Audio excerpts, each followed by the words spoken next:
It's been a very busy year for Canada's Prime Minister, Justin Trudeau, facing ongoing challenges both at home and around the world, and looking ahead to the new challenges his minority government will face.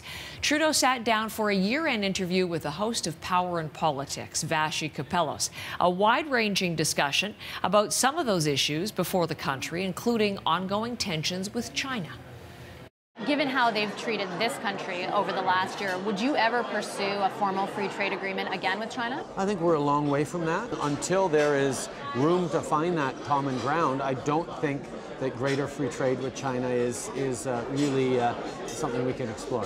But you won't rule it out if the situation were to be resolved with those two Canadians? Oh, if the situation were to be resolved with these two Canadians and we were to see significant positive motion in other ways, this might be interesting. We had it, but it's not for any time soon. The two Canadians, the Prime Minister spoke with Vassy about Michael Kovrig and Michael Spavor, who've been imprisoned in China for more than a year now since the RCMP arrested Huawei's executive Meng Wanzhou. China is now responding to a second interview the Prime Minister gave yesterday, speaking to the TVA network. He talked about those men and U.S. trade issues with China, linked the two. So let's go to Ottawa and our Catherine Cullen, who has more on that. What exactly did the Prime Minister say to the TVA reporter, Catherine? Trudeau to up the pressure, perhaps to sort of call in the cavalry here to try to get this difficult situation resolved.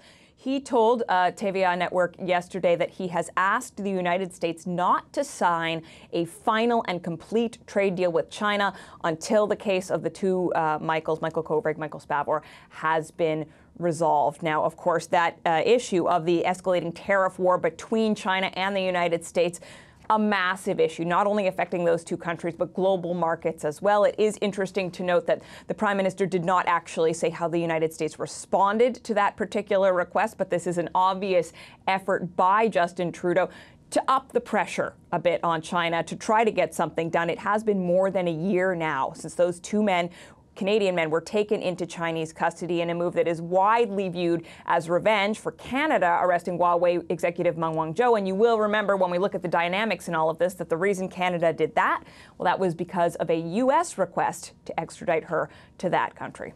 So that is what was said, as we mentioned, Catherine, in that TVA interview this morning. We're getting China's response, and it's very much in keeping with what we've heard from that country's foreign ministry previously. What's its latest comment? Clearly unhappy with these comments by Prime Minister Justin Trudeau, a Chinese official saying that the strategy is doomed to fail, that the idea of linking the trade deal and these cases was, in his words, totally in vain, and suggesting, Heather, that Canada is desperate. Catherine, thank you very much. Catherine Cullen is in Ottawa this morning. Now, Canada's relationship with the United States is also a major theme in that CBC News interview, Vassy Kapelos and the Prime Minister. And Vassy asked Justin Trudeau about his relationship with Donald Trump, and in particular about that famous caught-on-tape moment from the London NATO summit 2 weeks ago. That video of you at NATO talking about President Trump, were you making fun of him? No, I was talking about what happened in my day.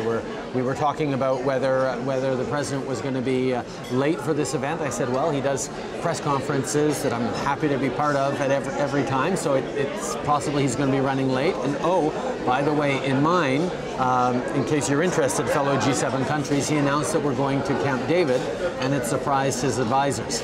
It was a conversation about how my day went and how my afternoon went amongst colleagues.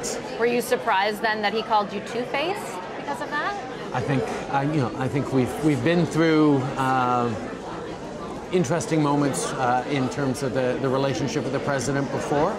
We were able just a few days later to talk about the ratification or the approaching signing of the new NAFTA. We were able to sign it a few days after that. We're staying focused on the big things despite the other things.